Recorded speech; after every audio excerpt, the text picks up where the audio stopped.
UFC 316's in the books. O'Malley versus Dvalishvili, rather scratch that, Dvalishvili versus O'Malley too. And after the first fight, there's no doubt that Merab is one of a kind. And for O'Malley, on the other hand, now based on his performance, at first I thought it was just maybe the injury, maybe he was right or nerves or something like that. But now I'm calling his whole camp called into question. But we'll get to that later. To start the card, I enjoyed the card. I thought it was pretty good all the way through. Some good scraps. Like it opened with Markel Medeiros and Mark Choinsky, and Medeiros was able to invest in the low kick early, and that just made the fight easy for him. The rest of the way through, but to Choinsky's credit, he fought all the way through, and I think in the third round he ends up still able to get a takedown and finishes in mount, but it was just too little, too late. Next, Quillen Salkilled was able to outlast Yanal Ajmus with his. So I think this was they thought Ajmus was going to be the one who had the grappling advantage, but Salkilled showed how well rounded he is, and he used his grappling actually to control the first two rounds and do as much damage as he could. He looked like he was kind of gassing going into the third. And Ajmus, to his credit, again in the third, knowing he was down, he was kind of almost recklessly coming in, just trying to get the finish, laying some damage, but he wasn't able to get it. Then Ju Sang Yu was making his debut against Jekka Sergey, and he landed as Jekka was coming in. Ju Sang Yu landed a perfect check hook for a nasty knockout. Left him face planted. It was nasty. He was down for a while. So good. Watch that one if you want to learn how to throw a check hook. Then Wang Kong, or however you say her name, had a match against Ariane De Silva, and this was kind of like that first fight. Wang Kong invested in the low kick, calf kick, and in the first round, it was visibly De Silva was having big reactions to it. And it just puts you ahead. You can see what your opponent's doing based on the leg, or they have to switch stances or something like that. So it's again, to De Silva's credit, she never stopped fighting, and in the third round she was again maybe recklessly pressing forward knowing she was down, but so good scrap there.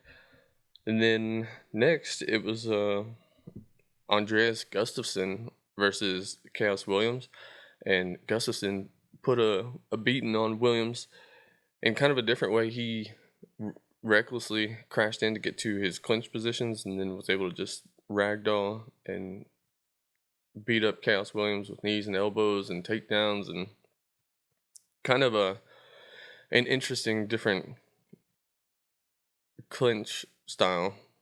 But Gustafsson, I guess, has a background in Greco-Roman. But good for him. I mean, again, he was like recklessly going in, but there is some strategy in that. Chaos Williams, he's a power puncher, but you need space and time to get off those big hits. And if Gustafsson crashes in and smothers that, you might take a small punch on the way in, but it's better than taking the big punch waiting on the outside. So that'll be interesting. Keep an eye on that. Next was the heavyweights, and this one I thought this one was even okay, especially even for heavyweights. Waldo Cortez Acosta versus Sergey Spivak. I think I gave it to Spivak. I think I gave him the first and third round, but it could go either way.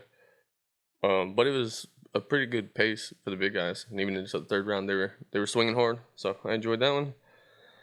Azmat Mirzakhanov versus Brinson Ribeiro. This one wasn't didn't last very long, but good from Azmat. Just was able to walk him down and get him trapped against the cage and put him out. And then to close the prelims was Josh Van taking on Bruno Silva. And this one, another good performance from Joshua Van. Had some trouble early. Bruno Silva was able to get his kicks off pretty good. The first kick he threw actually knocked Joshua Van down, but didn't do enough damage. Didn't stop him from actually getting to his boxing. And he looked slick. He looked real good, fast hands and fast movement. And then in the third round, he was able to land a nasty body shot that put Bruno Silva up against the cage. And then when he pursued him and continued with another volley of punches, Bruno Silva just kind of went down. I don't think it was because he got hit in the head or anything like that. I think that body shot kind of caught up to him. So good for Josh Van, able to give us a good fight for 3 rounds and then get the finish right there at the end. Then going into the main card, it opened with Kevin Holland taking on Vicente Luque, and it looked good. Kevin Holland's kind of frustrated me. I'm sure he's frustrated a lot of people with his obvious potential, and then also maybe lack of ambition, or I guess he was going for money or whatever it was. But in this one, he made a quick work of Vicente Luque, which is kind of sad for him. But he gets a kick caught, and then Kevin Holland kind of bops him, and then he kind of lays down, kind of the way he did against Buckley. Or it just seemed, I don't know, it was just very strange. I mean, he had taken damage in the fight, but just kind of sad because his style of being on the inside and being like a bruiser and stuff like that, if you can't take damage, then it might be, especially with his injury or his brain injury and stuff like that, it might, or whatever the hell it was. I don't know if it might be safer for him to just retire. But for Kevin Holland, back to him. So he finished it with an anaconda choke that he called a Darce choke, and everybody called it a Darce choke. But in the interview, he had a good interview to where hopefully we get to see what Kevin Holland's capable of now. He said he was going to stay around at 170 and called himself a professional now. So that'd be good. Hopefully he's professional enough to learn the difference between a Darce and an anaconda choke.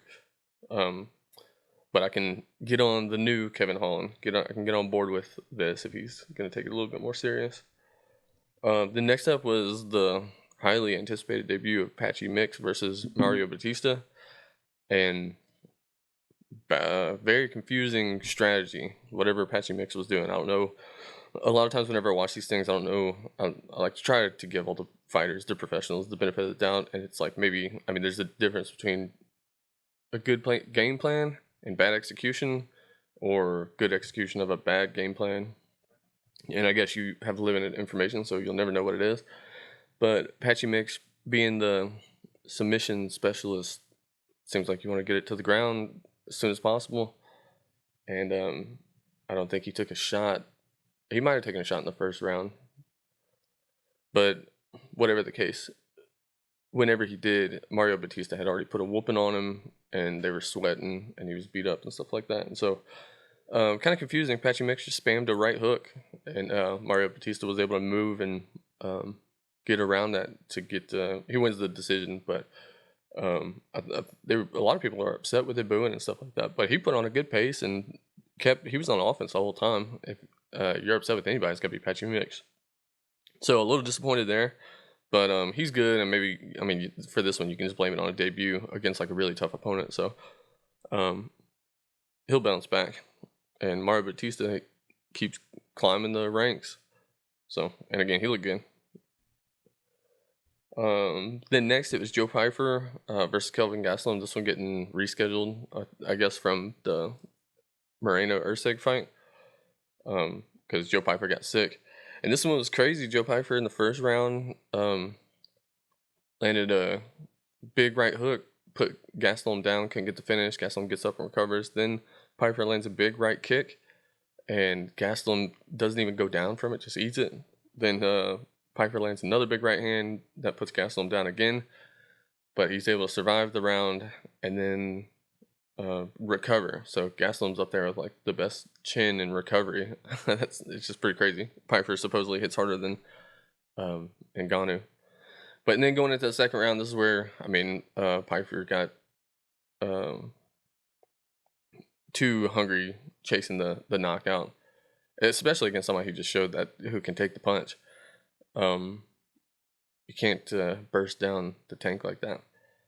You got to chip him down. You got to poke him down. But so he just was throwing one strike at a time. Gastelum through the second round was able to get the timing a little bit better to at least defend it. And then going into the third round, Gastelum was able to get the timing down so well that he was actually able to counter and take over the third round. So it's a good fight. 2-1 rounds 1 and 2 to Piper, but good on Gastelum for being able to stick in there, recover, and then take the third round. Pretty crazy. But that moves us up to our co-main event, and this was Juliana Pena defending her title, bantamweight title, against Kayla Harrison. And this one went pretty much how I thought it was going to go, or I thought it was going to be, or I guess everybody knew it was going to go, or probably going to go one of two ways. Either Kayla Harrison gets it done early, or if it goes late, she might gas out, and Pena might be able to hang on and find some way to win. But this, again, strategically, you can have all the techniques in the world, but if you don't use them at the right time or with the right tactics and stuff like that, it's just you gotta have their aces in their places or whatever you think. But anyway, so you knew Kayla Harrison was gonna try and walk her down to get her to the ground, and Juliana Pena just did nothing really to stop it from happening, or certainly not enough. She's able to survive the first round through just holding on, again, like no offense of her own, and not even really any good positive defense of escaping to get back to her feet. She throws some illegal head kicks or up kicks, which is stupid, but they had the weird rules because they were in Jersey, I guess. But that's the only way they stood it up, is they took a point and then the ref stood them up. And then going into the second round, it's the same thing. It's like, I don't know what. Well, I guess there's a different order. You need to have preventative techniques to stop from getting on the ground, and then you need like restorative techniques to get back up to your feet, or some way to escape so that you can get back on offense. And she didn't seem like she had either of those planned out. But anyways, going into the second round, towards the end of the second round, Harrison was able to get her down and hold her down.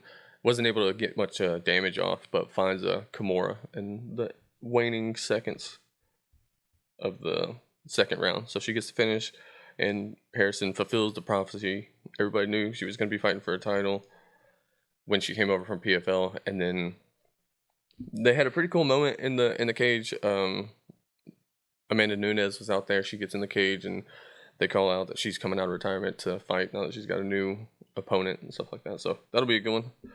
It'll be interesting to see how that goes. And then that brings us to the main event of Merab Dvalishvili versus Sean O'Malley in their rematch for the bantamweight title. And I picked O'Malley to win this one, and I made a quick little breakdown of why I thought O'Malley was going to win. But I'm actually a Merab fan, and I was feeling like this is the way that things go, because I like Merab as the champion. I wanted him to win, but I felt like O'Malley was getting an unearned title opportunity, and that he was going to win it, and then they were going to not give Merab the rematch, and so he was going to be put off for a long time. Anyways, that's the way I thought, just the way the world works. But also, I thought in the first fight, Merab, everything went exactly how he wanted it to. So you got to see his full game plan. And I thought that we didn't get to see any of O'Malley's game plan. And I thought it looked weird on the night. And then in the fifth round, he kind of opened up a little bit, and I was like, okay, there we go. And then you hear that, he had an injury and stuff like that. So I was like, oh, okay, that kind of explains it a little bit. So it would be interesting still to see the second fight. But he had to have some different tactics. I thought maybe because of the injury, he had to fight more defensively or more reserved, because due to the injury. But no, that's actually okay. So we go into execution or game plan again, or strategy. So if this is what his coaches and stuff drew up for him, let's just fight the exact same way that lost us the first fight. That's crazy. He needs new coaches or a new camp or something like that, or he needs to bring somebody in, because That's what happened. I don't know if that's because of what the coaches drew up, or if that's just like his default that he fell back to. Um, and I don't know which is worse. But Merab basically did fight the same fight, or like it was the same as the first fight, except maybe you could say it's like a better technical version of both fighters than the first one, because O'Malley was able to defend takedowns a little bit better, certainly in the second round. But again, he did nothing. There was seemed like seemingly no strategy to prevent Merab from taking the shots. And then he eventually got it.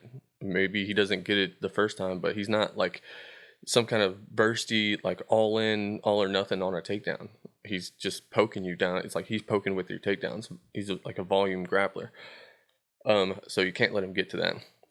And I thought he was gonna, like O'Malley, that is. I thought he needed to stand his ground more and put some damage on Merab earlier, like some of those earlier fights. Land a good calf kick in the first round and build on that, and that can maybe slow down his entries, make them more obvious, so that you can sidestep them. You can see it, or if you can't see it, they come at a slower pace. So you can out, just like your athletics, you can out be quicker than he is. But didn't do any of that. He won about 20 seconds to the first 20 seconds of the first round through a spinning back kick, and then from that point on, he was like on the back foot, just giving Merab all the space in the world to work, like trying to throw his little feints and stuff that Merab didn't care about, because Merab, by with that pressure, he like prepared himself like plenty of space to retreat to, so he didn't even have to be afraid of the feints. The feints meant nothing to him. And there's one time I think in the first round, I mean, Merab's got his own feints that he uses. Like his strategy is just like feint and fire over and over and over, and O'Malley couldn't figure that out. But yeah, I think one time O'Malley in the first round, he like kind of feints, or maybe he's reacting to Merab's feint. Um, and then yeah, Merab just gets the easiest double leg. That should have been an impossible thing to get. Um, if I don't know if that makes any sense, but very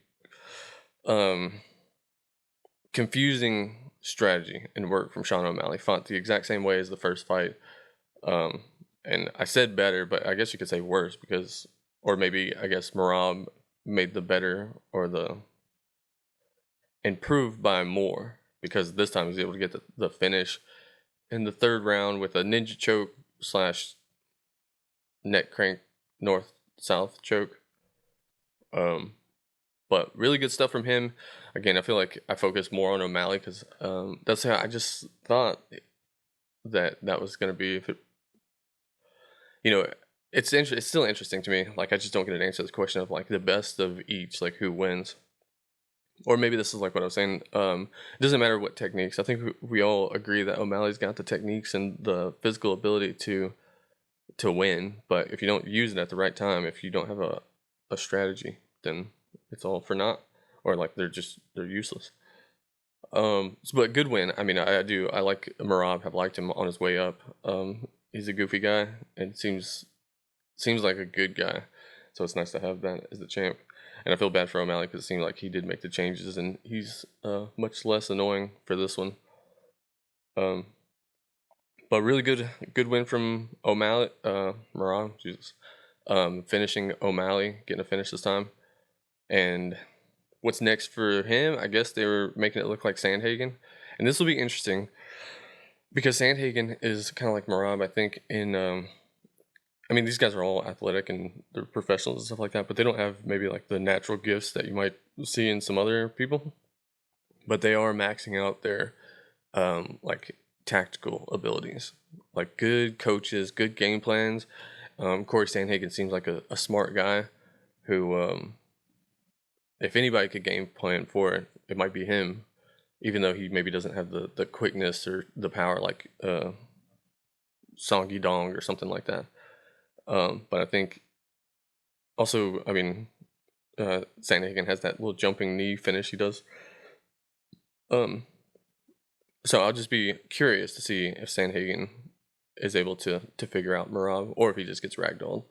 But Sandhagen showed good wrestling defense against Umar, just not enough. And yeah, you just can't gas. There's no, you gotta at least make it 3 rounds. And if we talked about this with the um Mateus Gamrot, you either gotta be able to finish people in 3 rounds, or you're gonna have the cardio to go 5 rounds, or what, you know what I mean? You gotta be able to, one of the two. But so I'm pretty excited about that, or for that fight, to see how it shakes out. What's next for O'Malley? Um, I don't know. I mean, maybe he wants to take a step back and get a win, so you don't go 3 losses in a row. But bantamweight is just tough. I don't think he would take a step back enough to get like an easy matchup. Like Mario Batista's on this one. He's, I think, number 10, and he's really good. That might be more of a matchup that O'Malley could win, but I mean, Batista might be able to out-grapple O'Malley, or I don't know. It'll be interesting, but maybe that could be something to get O'Malley back on track, or to boost, continue Batista on his journey. You could do Song Yudong, or I don't know if they're rematching that Cejudo fight from the eye poke or whatever the hell it was, but I guess like Peter Yan's booked up, and so I don't know. I don't know who else it could be, but anyways, pretty good card. I enjoyed it. 2 submissions in the co-main and main event. They get the bonuses, and then again, Kevin Holland with a nasty submission, and yeah, so it's pretty good. A couple knockouts in there too. So I enjoyed it. Thanks for listening. Let me know what you think in the comments. And next week we got another good one. We got Usman versus Buckley. So I'll try and get a better breakdown and strategy on how I think that one's going to play out, or how it needs to play out for each fighter in order to get a win. But all right, thanks for listening.